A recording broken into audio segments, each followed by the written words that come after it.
But yeah, like, so I went, to go look at the house or whatever. Mind you, this guy, he's in his 60s. His birthday's today, so he's like 60, he's 66. His wife is turning 62 this year. So we were talking. He remodeled the house. He had some nice additions to it. He's like, yeah, we getting divorced. And I was like, oh man, I'm sorry to hear. He's like, no, it's fine. It's no animosity between us, but we've been together for 26 years, and then she started wanting to live this reality TV lifestyle. I'm like, I'm curious what you're talking about. So he was like, yeah, all the time, all our time together, we used to go on 2 trips a year. And I'm like, oh, that's nice. Y'all went on two vacations a year as a married couple, blah, blah, blah. So yeah, then, just reality TV stuff, she wanted to start doing girls trips and all this.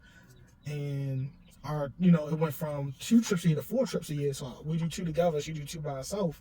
And she still needs girl trips on top of that? I think the 2 by herself were her girl trips, quote unquote. But he was like, finances, with COVID, it changed finances because he's a contractor for houses. He got his own company, but if nobody's buying houses, your money drying up. Actually, I thought it was a seller's market right now, because right now the people buying them up are like seller's market, not buyer's market. It's beneficial for the sellers. That's what I'm saying. For him, that's what I'm saying. But how many people actually spend the money to remodel and upgrade their homes like that? Well, that's the thing. Most individuals aren't buying homes. The people who are buying houses are companies, private equity firms, and foreign investors. True, that's a whole other conversation. Yeah. But he said, it dropped though because granted, even though they're buying the homes, if nobody's buying the homes, there's no need to remodel.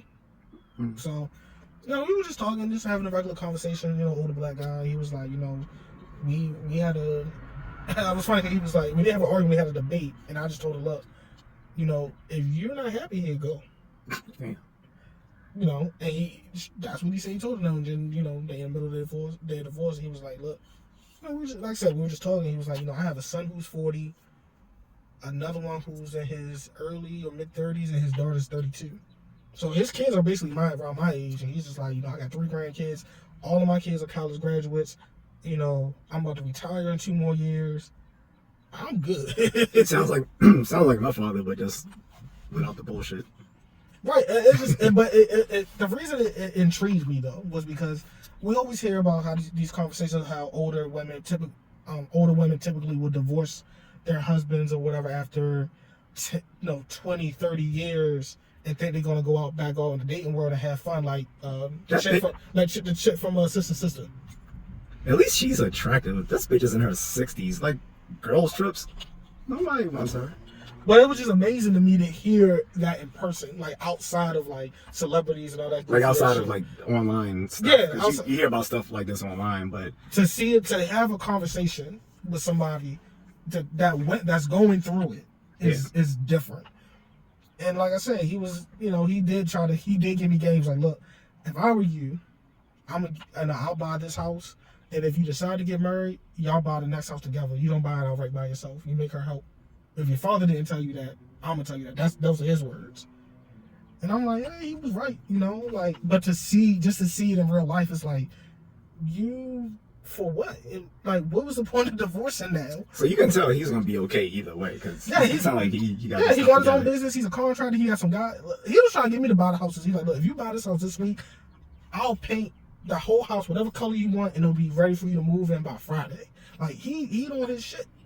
But it just amazes me how, to me anyway, just to have this conversation with this random black dude. And again, I also find it funny because usually when you go to see a house with a realtor, the owner isn't really there. He was there. So he has a little poodle, his little Shih Tzu, whatever kind of dog it was, and we were just talking. He was just cool. But still, it's just fucked up to see, it's just still fucked up to hear, y'all been together for damn near 30 years. She's gonna regret it. She's gonna hope he still wants her. After she has her epiphany that nobody wants a 62-year-old bitch who isn't trying to get a green card. Pretty much. But like I said, I'm just happy he was in good spirits, like I said, especially on your birthday. He's like, man, I'm happy. I'm about to go shopping, I'm good. I'm like, oh, you a drink? He's like, he didn't say yes, but he didn't say no. But he was, I got his contact. He was like, man, anytime you want to come back, let me know. Just say your name. I know who you are. I open the door, blah, blah, blah. But the house is nice. He did a really good job on the house. I like the paint. Is it in the city or the county? No, it's in the county. But he put custom lighting all throughout the house. He redid the kitchen floor. He painted. He put in these sinks. Yo, these sinks are sexy. There's some sexy ass sinks in this house. I don't know people like, how's the sink sexy? But I'm trying to tell you, the sinks are sexy. There's some sexy ass sinks in this house. I just need any house now because I'm spoiled from being in Asia. I need all my bathrooms to have the bidet. Yeah. Oh no, I'm gonna get a bidet toilet to put in it. But as far not the as one that shoots up the bidet hose. No. I want the Japanese one. I'm getting the Japanese one. I don't want that. That's too many buttons to be figuring out to take us. Man, the buttons are easy. This is for the water pressure. This is for. I don't want water shooting up. I'd rather use the hose. Man, that shit made you feel clean.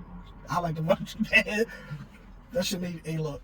It went right there. I didn't like the hose, but like I said, he did a good job on the house. Like I said, like in Southeast Asia and the parts of like Middle East and stuff, they have like the bidet hose. I prefer that over the shooting up. Yeah, I know Thailand had the hose.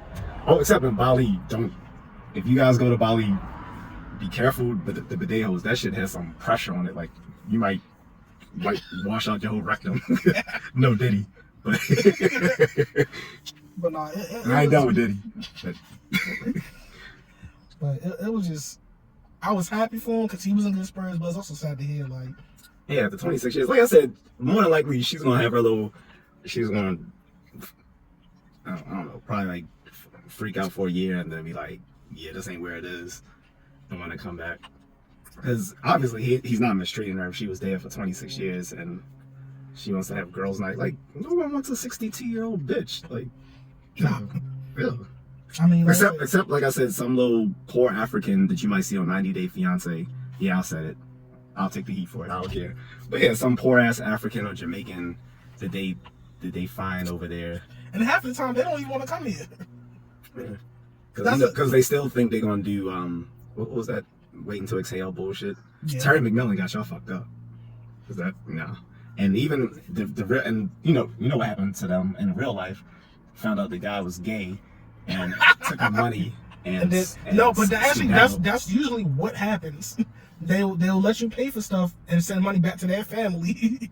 Yeah, so the real life scenario with the whole waiting to exhale was based on was funny because like I said, the guy ended up being gay, took the money and left, which makes more sense. So and then somehow all black men are bad because of it. God damn. Oh well.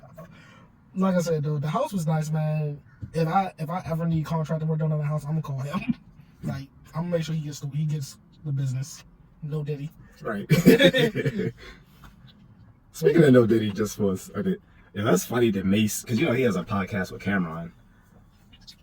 He was like, yo, he said No Diddy. He's like, yo, how good it is to say that, because people was like, didn't understand why Mace was so bitter at him, not knowing that Mace was carrying the whole label at one point. Yeah, after Biggie died, it was him. Yeah, after Biggie died, he was pretty much writing that. He was like a songwriter and ghostwriter for like a lot of the people on the label, and he wasn't getting paid for it. That's fucked up. Yeah, he wasn't getting paid for it, and he was, and Puffy wouldn't give him. He offered to buy back his masters, and Puffy wouldn't do it. Like he did it now. Like he gave back all the original people on his label, like their masters, which is probably because he knew the heat was coming. He probably made them sign some non-disclosures. But anyway, probably that sounds like some shit he would do. But I did watch it. Like Diddy was a fucking thug. Yo, Diddy was a criminal. Like yeah, so Diddy just had money. Because people, I've been discussing on my little short clips. But I don't want to call from. Yeah, we'll make that a separate thing. But yeah, but like I said, shout out to this old man. More power to him. We need more old black men to help younger black guys out. And he was cool. That's the thing though, because he was like, you married? I'm like, nah, you got kids now. He's like, well, this house would be good for you. If this is what I would do if I were you. If you get married, get her to help you buy the house. You keep this one to yourself. And but yeah, we do need black dudes like him. And Dr. Chris Judge, shout out to him. Yeah, he was a good guy. Dr. Judge is cool. I haven't talked to him in a bit. Yeah. He's definitely cool. But yeah, man, like I say, and he's a Marine, so this man raised 3 college graduates. I'll give my father that. At least all of his children are college graduates, including me. So I'll give him at least that. But that's about it. Fair enough.